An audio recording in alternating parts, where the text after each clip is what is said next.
Buenas tardes, mi nombre es Cintia Cruz, soy médico residente de medicina interna por la Universidad Nacional Mayor de San Marcos. En esta ocasión les voy a exponer el tema infección del tracto urinario. Bueno, las infecciones del tracto urinario están consideradas dentro de las infecciones bacterianas más comunes. Es importante tener en cuenta que la orina y el tracto urinario en condiciones normales son estériles. Eh, algún dato de importancia también es importante tener en consideración que en los hospitales y clínicas entre el 20 y 50% de los antibióticos prescritos son innecesarios o inapropiados. Y ocurre con una alta prevalencia en mujeres, ¿no? Y está definida pues como la existencia de microorganismos patógenos en el tracto urinario con presencia de síntomas como disuria, poliaquiuria, tenemos vesical, fiebre y urgencia miccional. En cuanto a los gérmenes causantes, tenemos que Escherichia coli provoca alrededor del 80% de las infecciones agudas de pacientes que no padecen anomalías urológicas. Sin embargo, también existen otras bacterias que pueden ocasionar infecciones urinarias, como son Klebsiella, Proteus, Enterobacter. Y bacterias como Pseudomonas y Serratia están asociadas ya a la manipulación de la vía urinaria, al sondaje de larga evolución y a la obstrucción urológica por cálculos.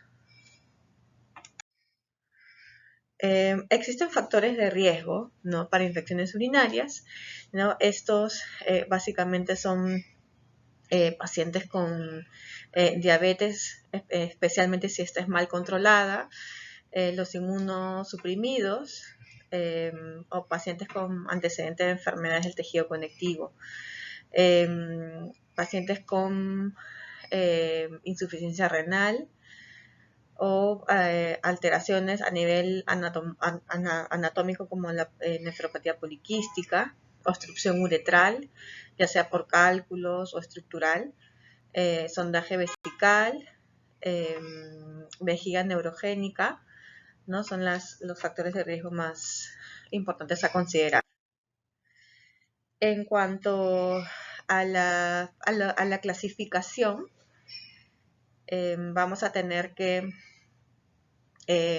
hay varios tipos de clasificación, ¿no? Esta es una clasificación básicamente anatómica, ¿no?, que la diferencia en I2 baja e I2 alta. La I2 baja está considerada como aquella infección en la cual hay colonización bacteriana a nivel del tercio inferior de la uretra y de la vejiga, ¿no? Entonces da clínica de cistitis y de uretritis, ¿no? Y las ITUs altas, ¿no?, que básicamente comprometen al riñón, al uréter, especialmente aquí están consideradas las pielonefritis, básicamente dan síntomas sistémicos, ¿no? Bueno, en el gráfico podemos ver la sintomatología típica, ¿no? Cuando es una ITU alta, hay un dolor en la espalda baja, fiebre, síntomas sistémicos, ¿no?, como náuseas, vómitos, malestar general. Cuando estamos frente a una ITU baja, ¿no?, básicamente una cistitis, no hay la necesidad de orinar más frecuentemente y en pequeñas cantidades, disuria, ¿no?, que es la sensación de ardor al orinar, malestar en la zona abdominal baja, y puede haber cambio de coloración en la sangre, no puede haber en la orina, puede haber sangre, puede ser que la orina esté turbia. En cuanto a otro tipo de clasificación, no tenemos que la ITU puede ser clasificada también en ITU complicada y no complicada, ¿no? La ITU no complicada son aquellas infecciones del tracto urinario generalmente agudas, no bajas, que dan la sintomatología típica, ¿no? Y a diferencia de la ITU complicada, que son todas aquellas ITUs definidas como no complicadas. Y cuando hablamos de complicadas, es importante resaltar que son aquellas infecciones que ocurren en pacientes que tienen alguna alteración anatomofuncional, ¿no?, en la vía urinaria, ¿no? Por ejemplo, un doble sistema pielocalicial o la presencia de litiasis de la vía urinaria, etcétera, ¿no? Entonces, eso hace que se clasifiquen en complicada o no complicada, ¿no? Otra forma también de tener en cuenta la clasificación es itus recurrentes, ¿no? Las itus recurrentes son aquellas infecciones que se presentan, ¿no?, en más de en 3 o más episodios al año, ¿no?, o en 2 o más episodios en un periodo de 6 meses, ¿no? Y otro concepto es la infección urinaria asociada al catéter urinario, como el sondaje, ¿no? Y otro término importante es el de la urosepsis, que es una disfunción orgánica potencialmente mortal, ¿no?, causada por una respuesta desmedida del huésped frente a la infección, en este caso que está originada por la infección del tracto urinario, ¿no?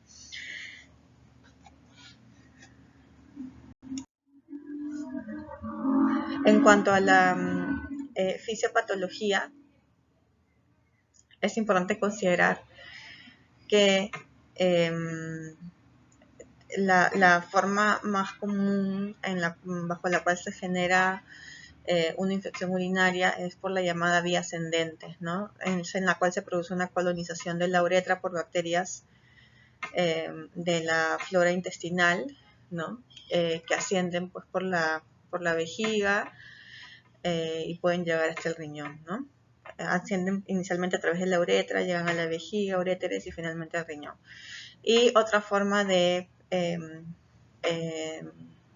la cual se puede producir una infección urinaria es por la vía hematógena, que es bastante infrecuente, está considerada como que es menor al 5%, y básicamente es como su nombre lo dice, por una bacteremia, ¿no?, que produce pues infección, ¿no?, a nivel de los riñones, ¿no?, como se puede apreciar en la imagen. Entonces, una es la vía ascendente, ¿no?, que es la más frecuente, y esto es básicamente por la cercanía, ¿no?, de la vía urinaria con el tracto gastrointestinal, ¿no? Se produce una contaminación de la uretra, ¿no?, por la flora intestinal, ¿no?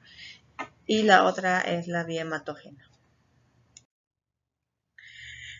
Bien, hay un concepto también que es importante que conozcamos, que existen las llamadas itus o infecciones del tracto urinario BLE, ¿no?, que son aquellas infecciones producidas por bacterias productoras de beta-lactamasas, ¿no?, que son las beta-lactamasas de espectro extendido, que son enzimas que confieren resistencia a la mayoría de antibióticos beta-lactámicos, ¿no?, incluidas penicilinas y cefalosporinas.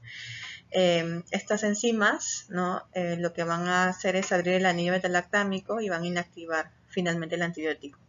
Entonces son un mecanismo de resistencia y es importante que conozcamos que existen, ¿no?, este tipo de bacterias resistentes, porque en estos casos ya el tratamiento es distinto, ¿no?, a la terapia de las infecciones urinarias comunes, ¿no? Algunos factores de riesgo para ITUBLE son que en los últimos 3 meses no haya tenido un aislamiento en urocultivo, ¿no?, de un bacilo de una bacteria gram negativa multidroga resistente, que haya estado hospitalizado, ¿no?, o que haya tenido itus o algún otro tipo de infección que haya sido tratada con fluoroquinolonas, con trimmetoprim sulfamethoxazol o beta-lactámicos de amplio espectro, ¿no?, como son, por ejemplo, las cefalosporinas de tercera generación, ejemplo, la ceftriaxona. Alguna literatura refiere viajes a países con alta prevalencia de gérmenes drogoresistentes. Bien, esta es una publicación respecto a las infecciones urinarias ocasionadas por bacterias resistentes, ¿no?, en la cual se hizo un análisis mundial respecto a la resistencia bacteriana no solamente de infecciones urinarias, sino también de todo tipo de infecciones. Pero sí es importante recalcar que la infección urinaria en este estudio fue una de las más prevalentes reportadas, ¿no? Y básicamente lo que hicieron fue estudiar la prevalencia de bacterias resistentes a nivel mundial. Y para hablar de forma puntual, tenemos que a nivel del Perú, ¿no? La resistencia de Escherichia coli, que es la bacteria que causa la mayor cantidad de infecciones urinarias, tiene una alta prevalencia de resistencia microbiana a quinolonas, ¿no? Por lo cual, en base a estos reportes, tendríamos que las fluoroquinolonas no son una terapia idónea, ¿no? Para el tratamiento de las infecciones urinarias en nuestro medio, ¿no? Por la resistencia que se reporta. Respecto al diagnóstico, vamos a tener que, bueno, primero vamos a ver el examen de orina, ¿no? El sedimento urinario, ¿no? La presencia de leucocituria, más de 5 leucocitos por campo en orina centrifugada o más de 20 en orina sin centrifugar.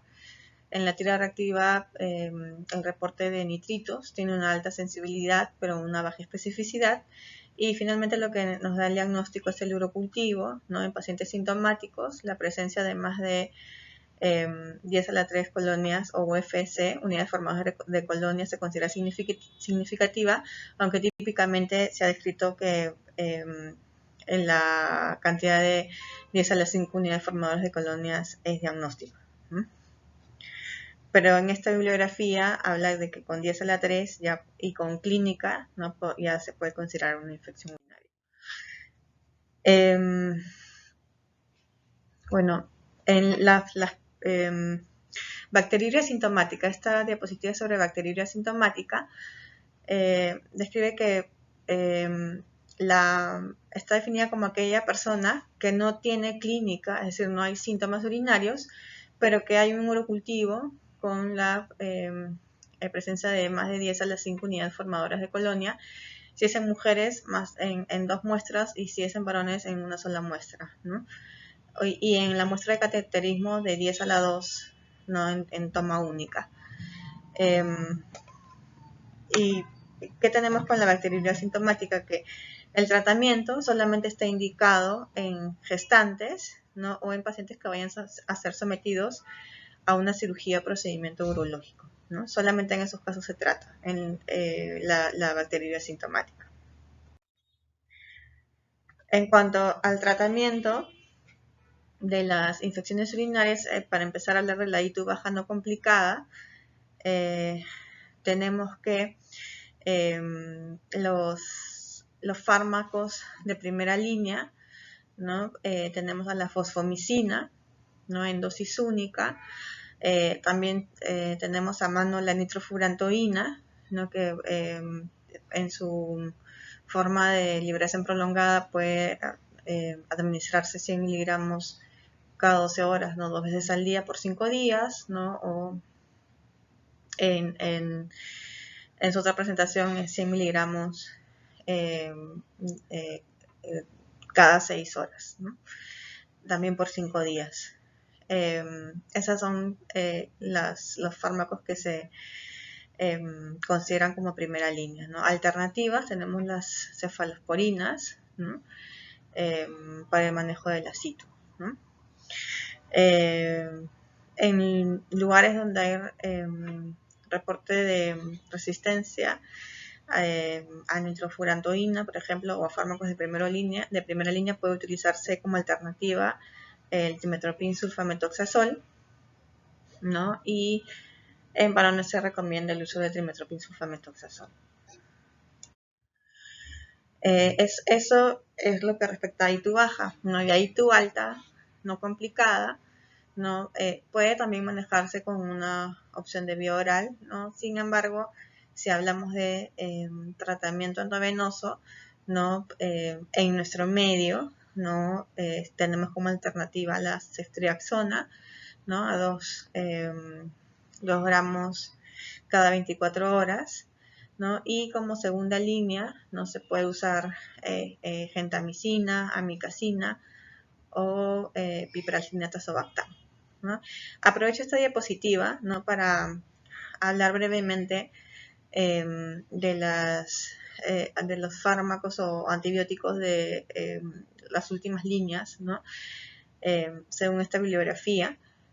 Y básicamente estamos hablando de los carbapenem, que están reservados sobre todo para la citus o itus-le, ¿no? El concepto que habíamos hablado de las infecciones urinarias producidas por bacterias que producen beta-lactamasas de espectro extendido, ¿no?